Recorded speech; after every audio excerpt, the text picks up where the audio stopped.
क्या नहीं सुनना चाहते हो तो अनुशासन बनाओ। अगर अनुशासन नहीं होगा तो हम तो पाबंद हैं, माइक करेंगे बंद, फिर आपसे जो बच जाएंगे उनसे वहां गेस्ट हाउस में वार्ता कर लेंगे, फिर बहुत काम है। फतेहपुर से प्यार है इसलिए फतेहपुर के बुलावे पे चला है, लेकिन अगर अनुशासन नहीं बनाओगे तो नहीं रखेंगे बात। हम अपने नेचर से मजबूर भैया यहाँ नहीं रहना। और एक मिनट का समय डिस्टर्ब होने की वजह से वहाँ जा रहा हूँ।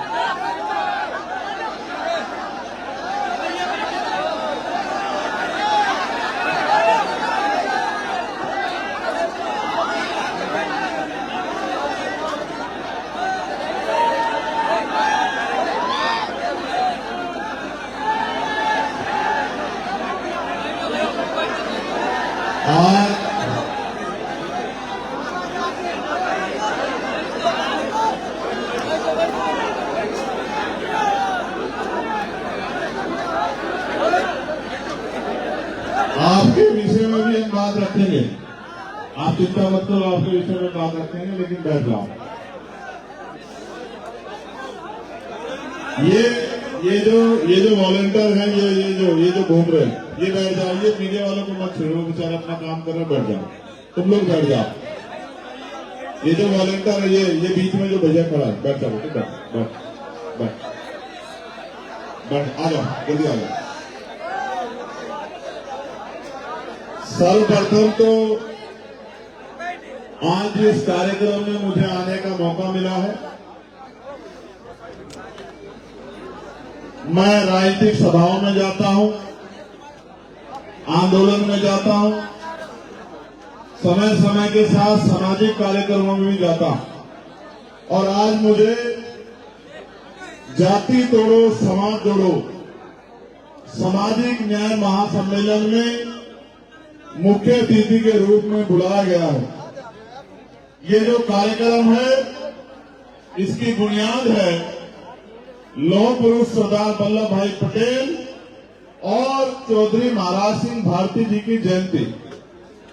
मैं सर्वप्रथम इन दोनों महापुरुषों को इनके जयंती के अवसर पर बहुत बहुत जो है आप सभी को मंगल कामनाएं भेंट करता हूं, पूरे देशवासियों को, और आज इस मंच से उनको नमन करता हूं। उनके साथ साथ जितने भी पंडाल में महान पुरुषों की तस्वीरें लगी हैं, महामानव तथागत बुद्ध से लेके संत शिरोमणि सतगुरु रविदास जी महाराज, भगवान वाल्मीकि महाराज, गुरु नानक देव, संत कबीर, और क्योंकि ये भारत, इसकी पहचान सम्राट चंद्रगुप्त मौर्य से है, सम्राट अशोक से है, तो मैं आज अपने उन पुरखों को भी याद करता हूं।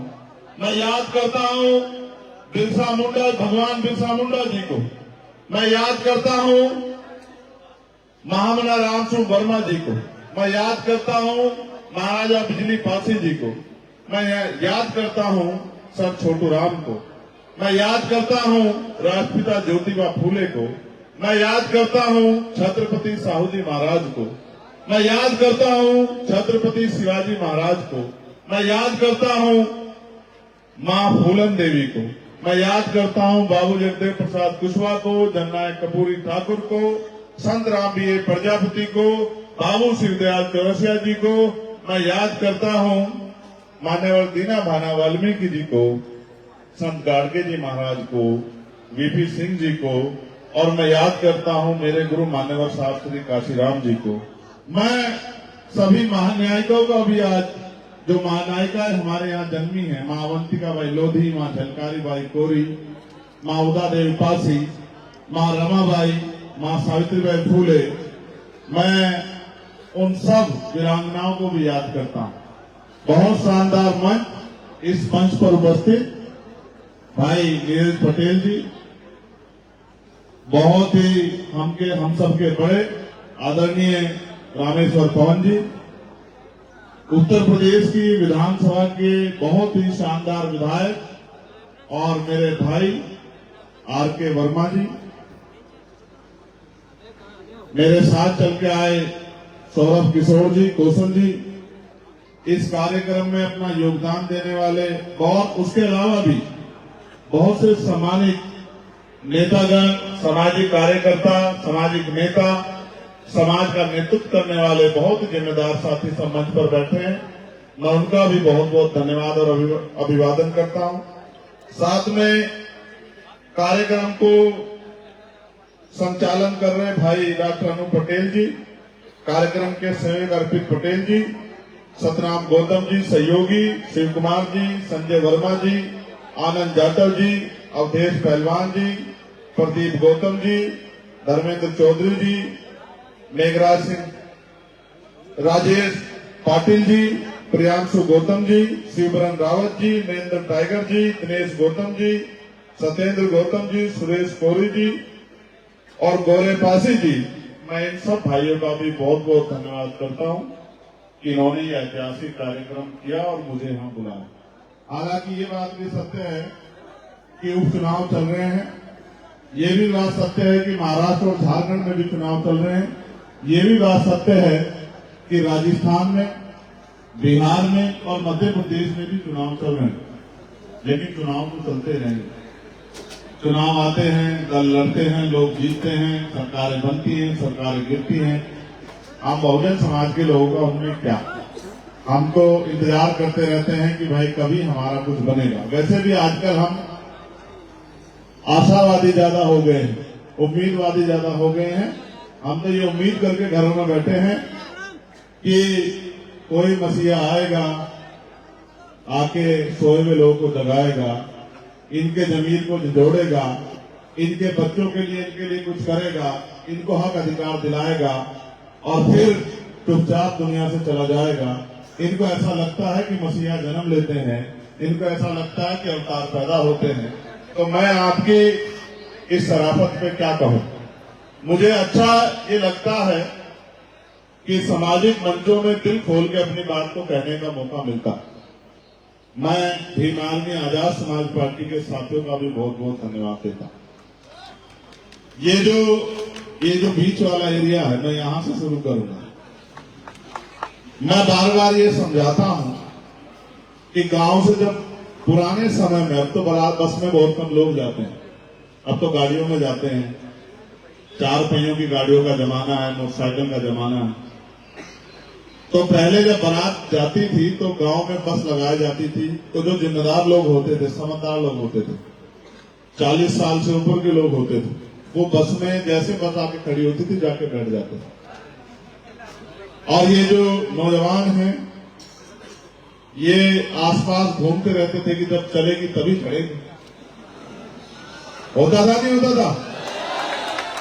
तो जब बस चलती थी तो भाग के जाके देखते थे कोई सीट खाली है क्या, तो जाके देखते थे कोई सीट खाली नहीं। फिर किसी कहते चाचा जरा सा उधर को हो जाओ। कुछ में जवानी का जोश होता था तो वो कुछ घंटे खड़े रहने की हिम्मत जुटाते थे। 1 घंटे में जब जवानी का भूख उतर जाता था तो फिर कहते थे दादा कहीं बिठने की जगह दे दो। कोई उठता था तो उसकी कुर्सी में जबरदस्ती बैठ जाते थे सीट पे, या फिर वो जो पायदान होता है या जो खिड़की होती है उसके सहारे छत पे जाने की कोशिश करते थे। आज भी आप लोगों ने ऐसा ही किया। बहुत देर तक बाहर घूमते रहे, कुछ लोग मेरे साथ आए और फिर जब कहीं जगह नहीं मिली तो थोड़े थोड़े एडजस्ट होने लगे। वैसे भी भारत के लोगों को एडजस्ट होने की बड़ी आदत है।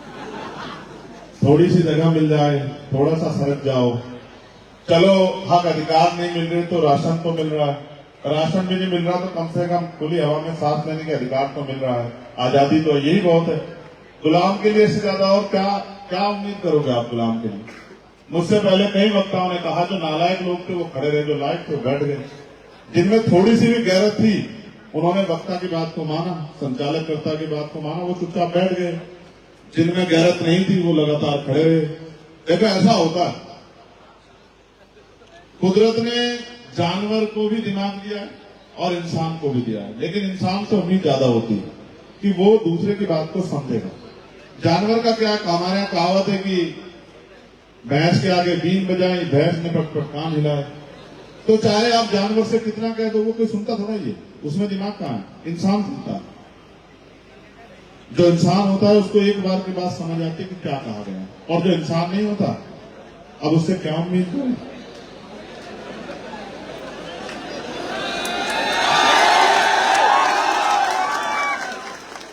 अगर नीला कपड़ा पहनने से क्रांतिकारी बनते तो तुम्हारी सड़कों पे सरेआम हत्या नहीं होती। नीला कपड़ा पहन के क्रांतिकारी बनते तो वहां ठेकों के बाहर लाइन लग के नहीं गिरे पड़े होते तुम लोग। ठीक है, सच मुझसे मत कहलवाओ। मैंने बड़े क्रांतिकारी देखे हैं, मंचों में बढ़िया भाषण देते हैं, घर में जाकर अंधविश्वास पाखंडवाद को खूब बढ़ावा देते हैं। मैं बहुत सारे परिवारों से वाकिफ हूं, मैं जानता हूं। खैर छोड़ो, आज उस पर बात नहीं करेंगे, आज आगे बढ़ेंगे। मेरी दो चीजें बड़ी स्पेशल है, मैं उन पर कोई समझौता नहीं करता हूं। पहली है, बहुत दिन पहले मैंने माला पहनना छोड़ दिया था और वो घटना मैं कई बार दोहराता हूं कि आपको पता लगे, आप ये ना समझे कि भाई पता नहीं क्यों स्वागत को मना कर देते हैं, कोई नाराजगी है क्या? नहीं, ऐसा नहीं कि नाराजगी। जिस दिन हाथरस की बेटी के साथ जुल्म हुआ था उस दिन मैंने अपने मन में, क्योंकि जब उन्होंने मुझे गिरफ्तार करके उस बच्ची को जला दिया और पुलिस मुझे मेरे घर अरेस्ट करके लेके आई और मेरी मां ने मुझसे कहा, पुलिस कह के गई कि इसको रोक के रखना वरना सरकार एनकाउंटर बहुत करती है, मार देगी। तो मेरी मां ने मुझसे कहा, जब मैं वापस जाने लगा कि चंद्रशेखर पुलिस तुम्हें मार देगी, तो मैंने अपनी मां से ये कहा कि सोचो अगर वो तो उस बेटी ने आपकी पेट से जन्म लिया होता या आपने उस बेटी को जन्म दिया होता तो क्या आप मुझे आज उसके लिए न्याय की लड़ाई लड़ने से रोकती? तो मेरी मां को मेरा दर्द समझ आया और मेरी मां ने मुझसे कहा कि जाओ कोशिश करो कि उस बेटी को न्याय मिले। उस दिन मैंने तय कर लिया था कि जब तक इस देश में बहन बेटियों पे जुल्म नहीं बंद होगा तब तक मैं माला नहीं पहनूंगा। अभी वो लड़ाई बहुत दूर है ना। मैं ऐसा नहीं कि मैं फूलों की नहीं पहनता, नोटों की पहन लेता हूं। ये भी सच है कि मैं किसी भी तरह की माला नहीं पहनता और मेरे अपने नियम मैं उनको निभाता हूं। एक नियम मैंने बनाया कि वैसे हम स्वाभिमान की बात करते हैं, वैसे हमें पैर छुआने में बड़ा मजा आता है। ये देश जो है नायक पूजा का देश है, हम बाबा साहब अम्बेडकर को मानने वाले लोग हैं। बाबा साहब कहते थे कि धर्म में तो नायक पूजा अच्छी बात है, लेकिन मिशन में, राजनीति में नायक पूजा अच्छी बात नहीं, क्योंकि जब आप किसी को नायक बना देते हैं तो फिर वो तानाशाह हो जाता है और तानाशाह जो है अक्सर विनाश को आमंत्रित करता है। तो मैं पैर छूने से मना करता हूं। मैं आपको नीचे के लेवल पर भी कहूंगा, हमसे जो बहुत बड़े हैं, हमारी दादी की उम्र के हैं, दादा की उम्र के हैं, बड़े हैं, जिनका आप बहुत दिल से रिस्पेक्ट करते हैं, उनके पैर छू लो, चलो ठीक है, संस्कार के तौर पर ठीक है, मैं इसको भी सही नहीं मानता। मैं खुद कोशिश करता हूं कि किसी को अपमान ना महसूस हो, मैं कर लेता हूं, लेकिन मैं आपको कहना चाहता हूं, मैं इस लायक नहीं अभी और मैं होना भी नहीं चाहता। मैं विचार को त्यागना नहीं चाहता कि आप मेरे पैर छूए। मैं अपने छोटे भाइयों से, पार्टी के नेताओं, कार्यकर्ताओं से अपील करूंगा, ऐसी प्रथाओं को अपनी पार्टी संगठन में जन्म ना दे जिसका भविष्य में जिसके परिणाम बड़े खतरनाक हो। ऐसी प्रथाओं को जन्म ना दे, इसलिए किसी के पैर ना छुए, ना ही किसी को पैर छू के सम्मानित महसूस कराने के चक्कर में जो पैर छुए, ना ही अपने पैर छुआने में बहुत भरोसा जो है जाहिर करे। मैं इस बात के विरोध। आपने इस कार्यक्रम में मुझे बुलाया है, सरदार पटेल जी के बारे में मुझसे बेहतर रामेश्वर पवन जी ने अपनी बातों में रखा, भाई नीरज पटेल जी ने रखा, भाई रामकुमार के वर्मा जी ने रखा। मैं उन पर बहुत कुछ नहीं कहना चाहता। उन्होंने जो किया है आज उनके बारे में बहुत कुछ स्पष्ट जो है रामेश्वर पवन जी ने किया है। चौधरी महाराज सिंह भारती जी मेरे दिल के करीब है, इसलिए मैं उनको मानता हूं क्योंकि वो अर्जक संगीत, अर्जक संघ का निर्माण के संस्थापक सदस्य थे। महामना राम सिंह वर्मा जी, चौधरी महाराज सिंह भारती जी, बाबू जगदेव प्रसाद कुशवाहा जी, ये सब एक परिवार था। इन्होंने मिलकर जो है अंधविश्वास पाखंडवाद के खिलाफ आंदोलन चलाया। वो संसदीय सदस्य भी रहे, सदस्य रहते हुए उन्होंने अपनी विचारों को कभी त्यागा नहीं। मैं उन्हीं काम में आई हूँ, इसलिए मैं उनको दिल से याद करता हूँ। बहुत मंच पे मैं उनके बारे में जिक्र भी करता हूँ, लेकिन मैं इस बात को भी सोचता हूँ कि अब उससे आगे क्या। महापुरुष तो करके चले गए, हम क्या कर रहे हैं? सिंह साहब बैठे हुए हैं, अहिरवार साहब बैठे हुए हैं, तो मैं ये सोचता हूँ कि कब तक हम ये कहते रहेंगे महापुरुष ये कहकर करके गए, ये कह के गए, ये करके गए। तो कुछ हम भी तो कर रहे हैं, कुछ हमारी भी तो जिम्मेदारी बैठती होगी, नहीं बैठती होगी। हम तो पढ़ने लिखने लगे हैं, अब तो हमारा दिमाग खुल गया, अब तो हम अपने अधिकार को जान गए हैं, तो अब तो हम कुछ कर रहे हैं। कब तक कहते रहेंगे उन्होंने किया कि सब कुछ तो लूट रहा है। अगर वो इतना करके गए और आप इनके सच्चे नहीं आए तो फिर कैसे लूट रहा है? फिर कैसे जो है सब खत्म हो रहा है? आप भी देख रहे हैं निजीकरण की भेंट चल रहा है पूरा सरकार सिस्टम। क्या आने वाले 10 साल बाद कोई सरकारी नौकरी बचेगी? क्या कोई गरीब का बच्चा नौकरी लग के अपने परिवार को मुख्य धारा में जोड़ पाएगा? आज जरूरत क्या है? मैं हिस्ट्री में लेके चलता हूं आपको। मैं बाहर आया था तो भी मैंने इस बात को दोहराया था, मैं आज यहां आया तो भी दोहराया। जब आप जाति नहीं मानते और आप ये कहते हैं कि हम जाति विहीन समाज की बात करते हैं, जब आप ये कहते हैं कि हम बहुजन भाईचारे की बात करते हैं, तो बहुजन भाईचारा जातियों के कुछ जातियों के अंदर नहीं होना चाहिए, फिर बहुजन भाईचारा पूरे बहुजन समाज के अंदर होना चाहिए। और जब बहुजन भाईचारे की आप बात करते हैं तो आपको हिस्ट्री पढ़नी चाहिए कि एक कितना बड़ा योगदान आज हमें यहाँ खड़े करने में हमारे इसी बहुजन भाईचारे के जो बड़ा भाई है पिछड़े वर्ग के लोगों का है। मैं आपको याद दिलाने का काम करूंगा, तब आपको शायद याद आ जाए कि मैं बात क्यों कह रहा हूं। और ये वक्त की जरूरत भी है, चाहे छिट पिट के लुट पिट के एकजुट हो जाना, चाहे समझदारी से आज के माहौल की परिस्थितियों को समझ के एकजुट हो जाए। ये बात तो 49 में बाबा साहब अम्बेडकर भी कह रहे थे कि भाई भले आप रोटी बेटी का रिश्ता मत करो, भले आप एक थाली में मत खाओ, लेकिन अपने अधिकार बचाने के लिए, अपने आने वाली पीढ़ियों को इज्जत की जिंदगी देने के लिए तो कम से कम एकजुट हो जाओ। ये तो एक जैसा खून है, तो कम से कम एक जैसे खून को एक जैसा दिखना भी चाहिए। आप याद करो, जब इस देश में छुआछूत चरम पे थी, पानी पीने का अधिकार नहीं था, मटकी छूने का अधिकार नहीं था, स्कूल में जाने का अधिकार नहीं था, तो राष्ट्रपिता ज्योतिबा फूले जो आज के पिछड़े वर्ग से आते हैं, वही तो थे जिन्होंने अपना घर बार छोड़ के, अपने पिता से भी विद्रोह करके, अपने समाज से विद्रोह करके कमजोर हक वंचित समाज की बेटियों को बेटों को पढ़ाने के लिए 18 स्कूल खोले, अपनी जान की बाजी लगाई।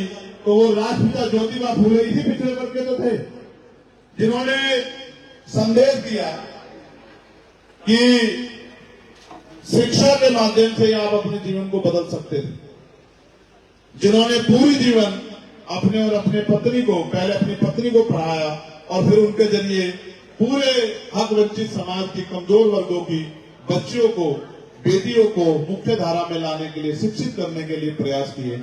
वो ज्योतिबा फूले पिछड़े वर्ग के तो थे जिन्होंने उनके बाद जो माना है, जिन्होंने आरक्षण का जन्म किया 1902 में, छत्रपति साहू जी महाराज, आज के वो इसी कुर्मी वंश के तो हैं। आज के शायद पढ़े लिखे कुर्मी समाज के लोग ना जानते हो, हम तो हिस्ट्री जानते हैं कि जिन्होंने आरक्षण की व्यवस्था की, जिन्होंने बाबा साहब अम्बेडकर को समाज के आगे ये कहकर प्रदर्शित किया कि आपका सच्चा नेता है, जिन्होंने बाबा साहब अम्बेडकर को अपनी लाइब्रेरी बनाने के लिए, अपनी जो है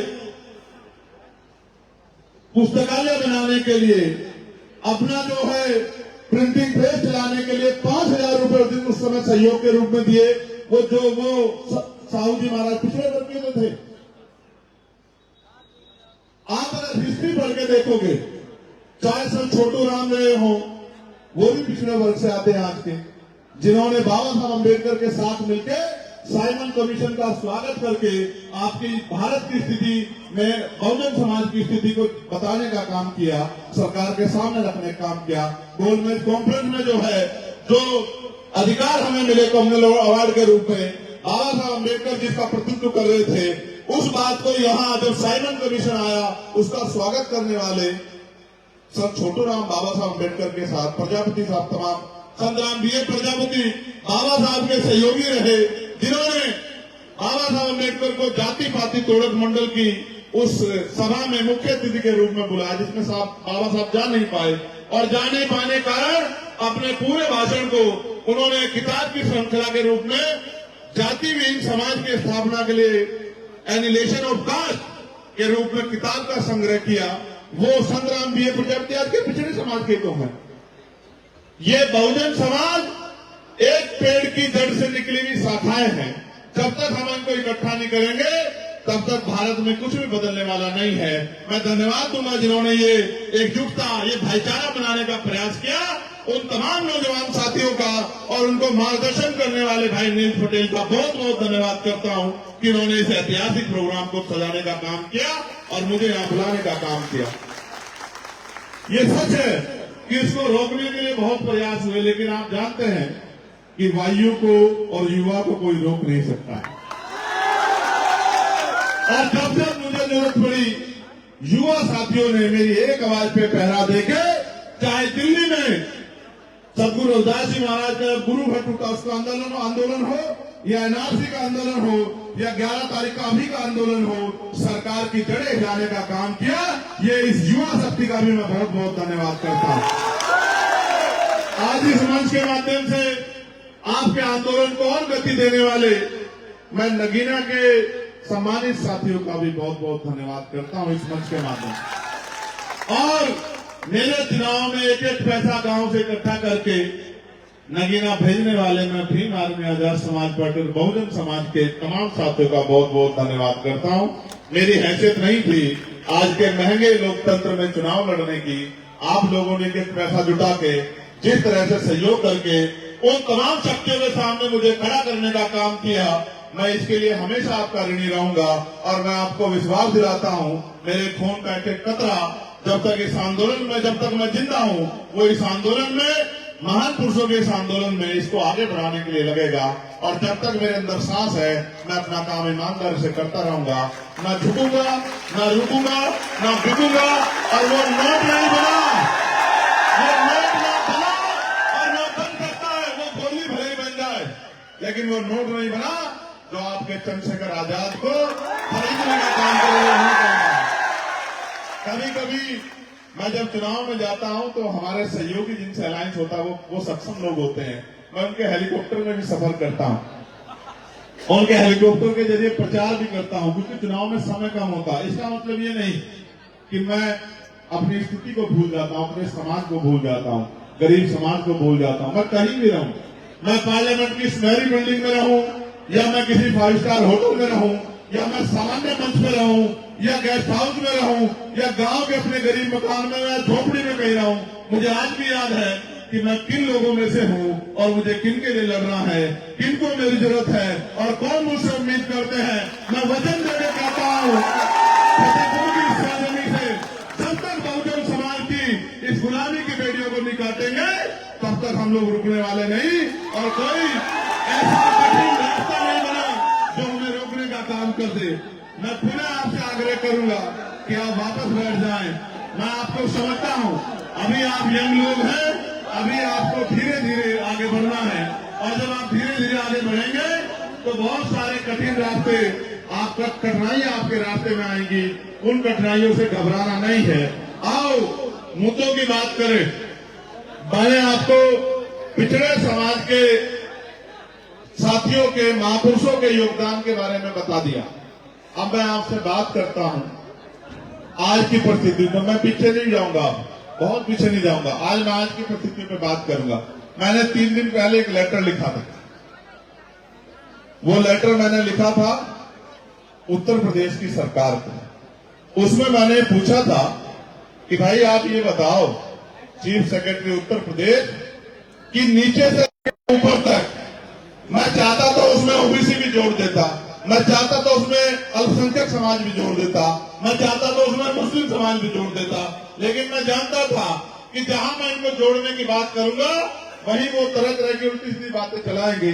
इसलिए मैंने वो कोरा खत लिखा कि सीधे पहले जिम्मेदारी से बात की जाए, SC ST के हालात के बारे में जाना जाए। मैं जानता हूं क्या हालात है, लेकिन मैं चीफ सेक्रेटरी के जवाब का इंतजार कर रहा हूं। मैंने पूछा है कितने प्रमुख सचिव हैं SC ST के, उत्तर प्रदेश के सचिवालय में बताने का काम करो। बताओ कितने अपर सचिव हैं उत्तर प्रदेश के जो मुख्य पदों पे, की पोस्ट पे आपने बिठाए हैं। इसका डाटा मैंने मांगा है। मैंने डाटा मांगा है कि 18 कमिश्नरियों में कितने कमिश्नर SC ST के, मैंने डाटा उनसे मांगा है। मैंने डाटा उनसे मांगा है कि उत्तर प्रदेश में 75 जिलों में कितने SP और SSP हैं SC ST समुदाय के, जिनको आपने चार्ज दिया है। ये डाटा मैंने उनसे मांगा है। मैंने डाटा उनसे मांगा है कि 75 जिलों में कितने DM, कितने ADM, कितने SDM, कितने कानूनगो, कितने तहसीलदार आपने SC ST के इन वर्गों के लोगों को जो है कर्मचारियों को बनाने का काम किया है। मैं इस सरकार से जानना चाहता हूं, जो सरकार वादे करते कटेंगे तो बटेंगे, हमें कटने बटने की जरूरत नहीं है। हमें तो पढ़ने की जरूरत है, अपने महापुरुषों को पढ़ने की जरूरत है और पढ़ के आगे बढ़ने की जरूरत है। साथ साथ चलेंगे, पढ़ेंगे और आगे बढ़ेंगे, लेकिन किसी की साजिश का शिकार नहीं होंगे। ये कटने बटने वाले लोग, बहुत उनसे पहले भाई ने बताया था, ये काटने बांटने वाले लोग, बताओ इस व्यवस्था को किसने बनाया? किसने छुआछूत बनाई? किसने ऊंच नीच बनाया? किसने वर्ण व्यवस्था बनाई? किसने जाति व्यवस्था बनाई? किसने काटा? किसने बांटा?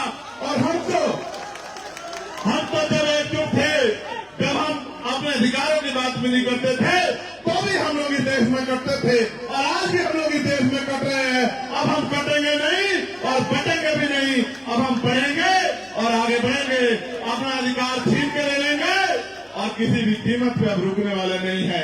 यही संदेश मैंने जो है मुख्यमंत्री जी के भेजने का काम चीफ सेक्रेटरी के माध्यम से किया है। आज मैंने एक और लेटर लिखा, उसमें मैंने पिछले वर्ग के कर्मचारियों के विषय में मुख्यमंत्री चीफ सेक्रेटरी से पूछा, ये कागज का पन्ना है लेकिन ये चोट कहाँ लग रही है, आप मेरी बात को याद रखना। मैं आपको दिखाऊंगा। क्या तो चीफ सेक्रेटरी जवाब नहीं देंगे, अगर जवाब नहीं देंगे तो मैं पार्लियामेंट में इस क्वेश्चन को पुटअप करूंगा और मैं SC वेलफेयर कमेटी का मेंबर हूं। मैं सरकार से जवाब मांगने का काम करूंगा कि जब एक मेंबर ऑफ पार्लियामेंट को आप रिप्लाई नहीं कर रहे हो, जवाब नहीं दे रहे हो, स्थिति नहीं बता रहे हो, आंकड़े नहीं दे रहे हो, तो आम आदमी को आप क्या बताओगे? फिर अगर जवाब दे दिया तो जवाब इतना खोखला है कि आप देख के डर जाओगे कि नामचारे के अधिकारी कर्मचारी भी SC ST OBC के पोस्टिंग नहीं। और अगर कोई है तो उसे ये कहा गया है कि अगर SC ST OBC समुदाय के लिए काम करोगे तो अगले दिन चार्ज पे नहीं रहोगे, चार्ज पे वो रहेगा जो हमारे हिसाब से काम करेगा। ये कौन सा लोकतांत्रिक प्रदेश है जहाँ कौन सा संविधान सरकारें चल रही है? बुलडोजर लोगों के घरों पे चल रहा है। अब तो पुलिस कस्टडी में लोगों की मौत होने लगी है और कोई जवाब सरकार के पास नहीं है। मुझे बड़ी दुख है, पीड़ा है पांडे जी के साथ जो अभी हुआ लखनऊ में। मुझे बहुत दर्द, मैंने उनकी पीड़ा को, उनके परिवार की पीड़ा को उठाने का काम किया। मुझे बहुत तकलीफ है। उनकी संख्या कम है, उनकी बात उठाने वाले लोग कम है। मुझे उनके लिए बहुत तकलीफ है, लेकिन मुख्यमंत्री जी ने उनकी तकलीफों को सुनते हुए उनके परिवार को बुलाया, उनकी पीठ पे हाथ रख के विश्वास दिलाया कि आप अकेले नहीं। उनकी 10 लाख रुपए की मदद भी की, कार्रवाई का भरोसा भी दिया। लेकिन वहीं अमन सोनकर रहता है, बहुत थोड़ी सी दूरी पे, लेकिन अमन सोनकर उनके परिवार को नहीं बुलाया। उसकी भी पुलिस द्वारा हत्या हुई, उसके परिवार ने बताया। बड़ा चर्चित भी रहा, मैं उस परिवार के घर भी गया, लेकिन उसको मुख्यमंत्री जी से नहीं बुलाया। अब क्यों नहीं बुलाया ये तो मुख्यमंत्री खुद बता सकते हैं। पहले उनके यहाँ कहा जाता था, जो उनके यहाँ आते थे उनकी जन सुनवाई में कि नहा धो के आया करो। अब पता नहीं क्या बात है, मुझे नहीं पता कि लखनऊ में रहते हुए मुख्यमंत्री जी को अमन सोनकर का दर्द क्यों नहीं दिखाई दिया, क्यों उस परिवार के मुआवजे की बात नहीं हुई, क्यों उनकी पीठ पे हाथ नहीं रखा गया। बात तो सबके साथ सबके विकास की बात करते थे, बात तो पूरे हिंदुत्व की बात करते हैं। तो क्या आज भी SC ST हिंदुत्व का ऐसा नहीं है? आपके तथाकथित हिंदुत्व का ऐसा नहीं है? इसका जवाब मुख्यमंत्री को देना चाहिए। मुझे आना चाहिए था फतेहपुर बहुत दिन पहले, क्योंकि बहन प्रिया मौर्य को न्याय नहीं मिला है। आज भी इसका परिवार न्याय की मांग कर रहा है। मैंने वादा किया था, मेरे आने के पीछे कारण था कि मुझे बहन प्रिया मौर्य के परिवार से मिलना है। आज मैं मिलूंगा उस परिवार से, लेकिन मैं मिला शिवम कोरी के परिवार से, जिसके नखून खींच ले गए। आपको जान कैसे होगा कि सिस्टम काम कर रहा है। मैंने पूछा अभी अधिकारियों से, समाज कल्याण अधिकारी को फोन करके पूछा, SP को फोन करके पूछा। आपको जान के डर लग जाएगा कि कानून कहता है कि SC ST का जब मुकदमा दर्ज होता है तो कंपनसेशन का जो मुआवजा, जो कंपनसेशन है वो परिवार को मिलना चाहिए।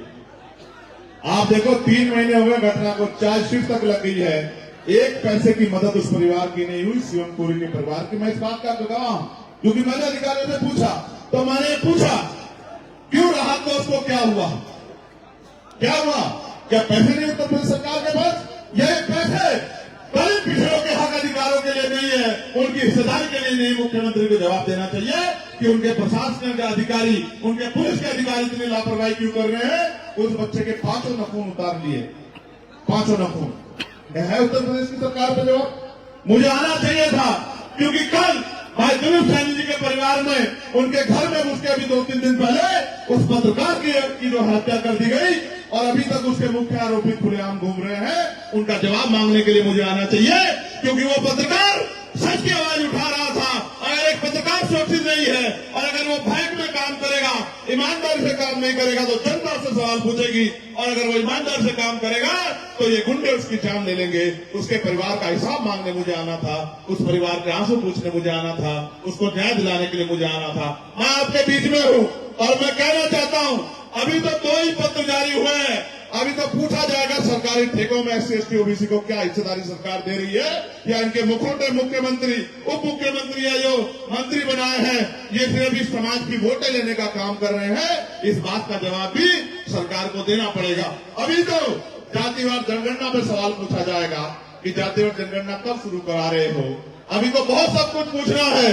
अभी तो ये भी पूछना है कि आपने प्रधानमंत्री जी 2014 की सरकार में आने से पहले कहा 2013 में कि मंडल कमीशन की सभी सिफारिशें लागू करोगे। वो मंडल सभी कमीशन की सिफारिशें कब लागू होंगी? मैं तो पूछना चाहता हूँ, जातिवार जनगणना कब होगी, मंडल कमीशन की सिफारिशें लागू कब होगी? और अभी तो गौर से सुनना, अभी तो निजी क्षेत्रों में आरक्षण लेना है। मेरी बात को आप याद रखें। आप करो सरकारी क्षेत्रों में निजीकरण करके आरक्षण खत्म। अगर हम में दम होगा बहुजन समाज के लोगों में तो निजी क्षेत्रों में आरक्षण लेकर दिखाएंगे सरकार से। बात को याद रखें।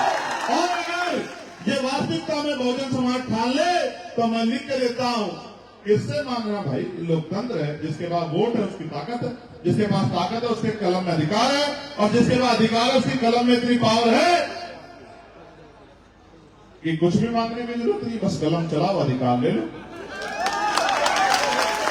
ये देश अभी संविधान पे चल रहा है। मौका है आपको, अपनी ताकत को पहचानो, एकजुट हो जाओ, और एकजुट होके मैं सबसे पहले आपका धन्यवाद करूंगा जो साथी यहां बैठे हैं उन सबका। लेकिन मैं आपसे आग्रह भी करूंगा, मैं आया, अपनी बात रखी, चला गया, उससे पहले अच्छे अच्छे वक्ताओं ने चले गए, आप घर जाके सो गए, उसी गड्ढे में कर गए। इससे कैसे बदलाव होगा? जब तक आप सिपाही बन के, समर्पित कार्यकर्ता बन के गांव गांव जाके भाईचारा कायम नहीं करोगे, तब तक बात कैसे आगे बढ़ेगी? भाई बहुत सारे लोग हैं जो अंधकार में हैं, उनको निकालने के लिए प्रयास करना पड़ेगा, नहीं करना पड़ेगा? अगर हम नहीं करेंगे तो कौन करेगा? हम नहीं करेगा तो दुश्मन करेगा। दुश्मन का अपनी विचारधारा में उनको लेके जाएगा। हमें चाहिए कि हम उनसे पहले उन तक पहुंच के उनको निकाल के इस मुख्य समतावादी, समानतावादी, मैत्रीवादी, इस अधिकारों के साथ, आत्मसम्मान के साथ जीने वाली विचारधारा में लाने के लिए उनको तैयार करें। उनको सच बताएं कि सच क्या है। मैं आपसे बहुत जिम्मेदारी से कह रहा हूं, एक पत्र मेरे पास है, आंगनबाड़ी बहनों का, शायद वो यहीं कहीं बैठी है, उन्होंने मेरे पास पत्र दिया है। मैं उनको विश्वास, आपने पार्लियामेंट में सुना भी होगा, मैंने आंगनबाड़ी बहनों के वेतन वृद्धि की मांग उठाई, मैंने भोजन माताओं के वेतन वृद्धि, मैंने आशा बहनों के वेतन वृद्धि, और मैं आपको विश्वास दिलाता हूं, ये निकम्मी सरकारों को पहले तो हम नाक में दम कर देंगे, और अगर ये फिर भी नहीं मानी तो मैं आपको वचन देकर कहता हूं, मेरी बात याद रखना, हमें मौका मिलेगा तो मिनिमम 21,000 रुपए वेतन हम जो है आशा आंगनबाड़ी बहनों को दिलाने का काम करेंगे। इस बात की मैं आपको गारंटी देता हूं।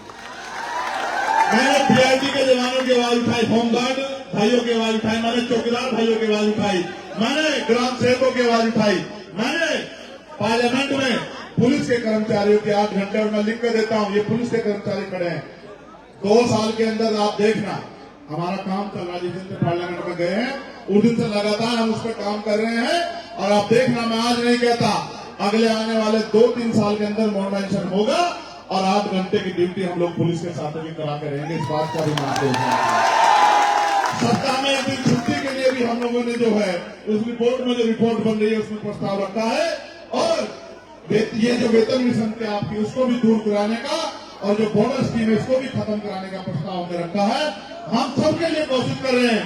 मेरा भाई अमृत यहाँ बैठा है, उत्तर प्रदेश की सरकार की सच्चाई ये है कि 69,000 शिक्षक भर्ती के बच्चे दलित पिछड़े वर्ग के कई साल से खून के आंसू रो रहे हैं, और आंदोलन करने जाते हैं तो लाठियों से पीटते हैं, हाथ तोड़ देते हैं, आंसू भी निकालने नहीं देते, वहां पर उठा के भेज जाते हैं, कभी जेल भेज देते हैं। अभी इनको जेल भेज दिया, मेरे पास संदेश आया कि मैं इनको जेल भेज दिया है, भेज दिया था, फिर आगे कुछ कर रहे थे, भेज दिया था, फिर खबर आई कि बहुत मुख्य धारा लगाने की बात कर रहे हैं।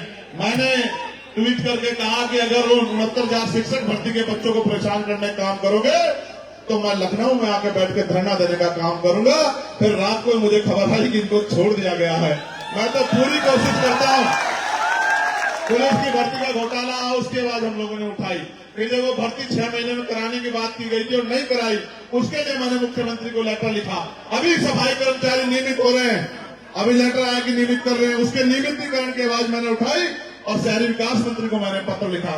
लगातार जिसकी समस्या मेरे पास आती है, हमारे किसी भी माध्यम से संगठन के उनके आवाज को मैं उठाने का काम करता हूं। और अभी तो 2 ही सेशन हुए। कल मुझे किसी ने कहा, एक पत्रकार ने पूछा कि भाई वो आपके मामले MP MLA कोर्ट में चले गए हैं, अब क्या करोगे? तो मैंने कहा भाई आज ले लो मेरी संस्था, मुझे क्या फर्क पड़ता है, मैं तो सड़क का आदमी हूँ। वहां तो मेरे ऊपर जिम्मेदारी है कि मैं पार्लियामेंट में हूँ, लेकिन मैं तो सड़कों पे काम करना चाहता हूँ। मैं आपको विश्वास दिलाता हूँ, आप याद रखना, जनवरी फरवरी खत्म होने दो, मार्च से शुरू करेंगे, 15 मार्च से 16 मार्च से। आप मेरी बात को याद रखना। और उत्तर प्रदेश का कोई कोना नहीं छोड़ेंगे, जहां नहीं जाएंगे। हर एक गांव तक, हर एक कस्बे तक, हर एक तहसील तक पहुंचने का काम करेंगे और जमीनी तौर पे जो है बहुजन समाज में भाईचारा पैदा करने का काम करेंगे। आप रूखी खिलाओगे रूखी खाएंगे, आप सूखी खिलाओगे सूखी खाएंगे। कोई 5 स्टार होटल नहीं चाहिए, कोई महल नहीं चाहिए, कोई पनीर नहीं चाहिए, पकवान नहीं चाहिए। आप चटनी से खिलाओगे तो चटनी से खाएंगे। किसान के बेटे अपने अपने हैसियत को जानते हैं। आप जैसे रखोगे, आप सूखे में रखोगे तो सूखे में रहेंगे, आप गीले में लिटाओगे तो गीले में रहेंगे। कोई मांग नहीं करेंगे, लेकिन आपसे ये बात जरूर लेके आपके बीच में आएंगे कि आप इस तानाशाही सरकार को उखाड़ फेंकने की तैयारी कर लो, क्योंकि अब इसके अलावा कोई रास्ता नहीं है। अगर बुलडोजर और तमाम तरह से जो परेशानी आपके सामने खड़ी की जा रही, आप ये देखिए, ये बुनियादी बात मैं आपसे कर रहा हूं। 70 साल पहले जो लोग उत्तर प्रदेश में, देश में कई जगह जिनके पास जमीनें नहीं थी, वो स्थापित हो गए हैं। आजादी से भी पहले जो वहां रह रहे हैं, आज उनके मकान पक्के बन गए, नए नए ऑर्डर आते हैं कि भाई ये बस्ती तो अवैध है, इसको खाली करो खाली करो। सरकार का काम बसाने का होता है, सरकार का काम उजाड़ने का नहीं होता। क्योंकि जहां दलित पिछड़े वर्ग के लोग रह रहे हैं, मुस्लिम समाज के लोग रह रहे हैं, वहीं की बस्तियां उजाड़ी जा रही है। जहां इनके चहेते रह रहे हैं, वहां की बस्तियों को छुआ नहीं जा रहा है। ये लखनऊ में अभी हुआ, हमने अपनी आंखों से देखा। मैं आपको विश्वास दिलाता हूं, सतगुरु रविदास जी महाराज ने कहा था, मेरी इस बात पे गौर करना। एक बार ऐसे ही सभा में उनके एक अनुयायी ने पूछा कि भाई गुरुजी हम इतना संघर्ष करते हैं, काम करते हैं, मेहनत करते हैं, पसीना बहाते हैं, लेकिन हमें सुख शांति का जीवन क्यों नहीं मिलता? गौर करना नौजवान, मेरे नौजवान बहादुर साथियों, इस पे गौर करना। तो सतगुरु जी ने कहा, रविदास मानु सुखी बसनु सुकर है दो ठाव, 100 स्वराज माही दूसर मरगट गांव। कि भाई अगर सुख शांति का जीवन चाहिए तो 2 ही रास्ते हैं। जीते जी सुख शांति मिलेगी, स्वराज माही अपने राज में अपना राज लाओ, और मरने के बाद मिलेगी शमशान घाट में, कब्रिस्तान। नीरज भाई कह रहे थे कि गया हुआ बताता नहीं, क्या कहते भाई, मरा हुआ आता नहीं, जिंदा जाता नहीं और मरा हुआ बताता नहीं। तो सुख शांति चाहिए, जीते जी तो राज लाना पड़ेगा, बिना राज के अलावा कोई रास्ता नहीं है। और ये बात बाबा साहब अम्बेडकर भी कह के गए हैं कि पॉलिटिकल पावर का मास्टर की आपकी सारी समस्याओं का हल सत्ता है, सत्ता लाओ, राज लाओ, तभी जाके बदलाव होगा। और जब उनसे पूछा गया कि राज कैसा होना चाहिए, राज तो अभी भी चल रहा है, डबल इंजन की सरकार का तीसरी बार का राज तो अभी चल रहा है। राज कैसा होना चाहिए, इस बात को भी सुन लो। ऐसा चाहूं राज में जहां मिले सबनु अन्न, और छोटे बड़े से सब संबसे रविदास रहे पसंद। कि राज ऐसा होना चाहिए जहां कोई छोटा बड़ा ना हो, जहां कोई ऊंच नीच ना हो, जहां कोई भेदभाव ना हो, जहां किसी बहन बेटी का अपमान ना हो, जहां खाने के लिए अन्न की, कन ढकने के लिए कपड़े की और छत ढकने के लिए छत की दिक्कत ना हो, पीने के लिए पानी की दिक्कत ना हो, जहां कोई बहुत अमीर ना हो कि गरीबों का मजाक उड़ा सके, जहां कोई इतना गरीब ना हो कि रोटी के लिए मोहताज हो, सब लोग बराबर हो, ऐसा राज आना चाहिए। और 600 साल पहले उन्होंने हमारे पार्लियामेंट में कहा था, 600 साल पहले उन्होंने कहा कि बेगमपुरा राज लाओ, बेगमपुरा शहर बसाओ। बेगमपुरा का मतलब होता है बिना गम का राज, जहां किसी की जिंदगी में कोई गम ना हो, ना आगड़े की बात की, ना पिछड़े की बात की, ना छोटे की बात की, ना बड़े की बात की, सबके लिए उन्होंने कहा कि किसी की जिंदगी में कोई गम ना हो, ऐसा राज होना चाहिए। और ऐसा राज तब आएगा जब सरदार वल्लभ भाई पटेल के वंशज, जब चौधरी महाराज जी के वंशज, जब सम्राट अशोक के वंशज, जब डॉक्टर बाबा साहब अम्बेडकर को मानने वाले लोग, जब माननीय काशीराम साहब को मानने वाले लोग, जब महामना रामसु वर्मा जी को मानने वाले लोग, ये तमाम लोग एक माला में पिरो के शक्ति बनाएंगे, तब ये बात आएगी। इसके अलावा कोई रास्ता नहीं है।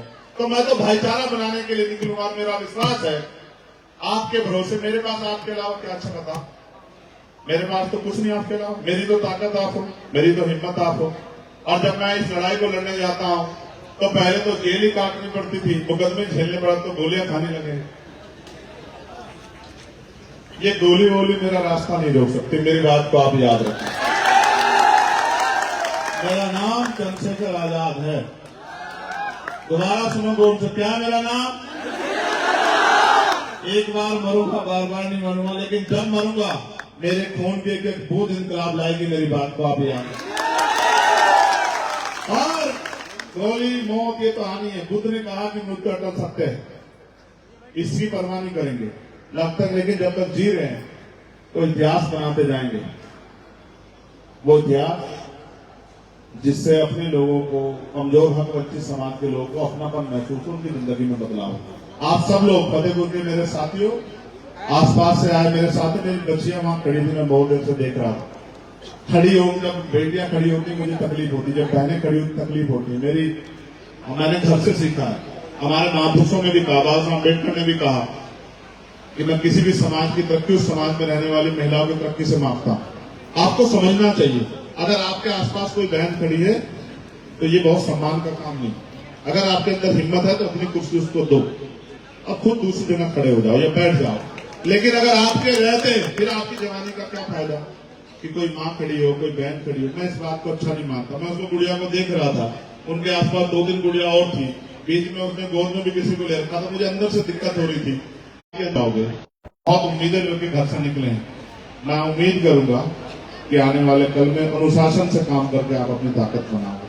और मैं उनको भी चैलेंज करता हूं जो बड़ा दुष्प्रचार कर रहे थे। हालांकि मैं इन विषय पे बोलता नहीं, ये मेरा काम नहीं, मैं अपनी शक्ति से बात करूं।